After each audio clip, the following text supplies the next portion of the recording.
Counting తర్వాత ఎలా అనేది మేము ప్లాన్ చేసుకుంటున్నాము.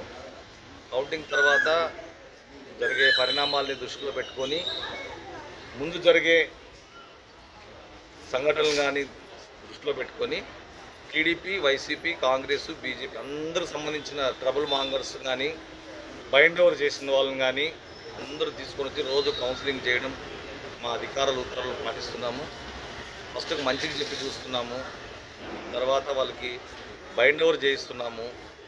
లేదంటే కూడా మా మా యొక్క పోలీస్ స్టైల్లో కూడా వాళ్ళు కౌన్సిలింగ్ చేయడం జరుగుతుంది. సంఘ విద్రోహానికి గలాటాలు చేసేదానికి ప్రయత్నిస్తే మాత్రం ఖచ్చితంగా మా యొక్క యాక్షన్ గట్టిగా ఉంటుంది. ప్రజాస్వామ్య బాధ్యతలోన లేదా మీరు యొక్క నడవడికను బట్టి మా యొక్క యాక్షన్ ఉంటుంది. మా యొక్క విజ్ఞప్తి రాజకీయ పార్టీలకు మా యొక్క విజ్ఞప్తి, దయచేసి మీ దగ్గర ఉన్న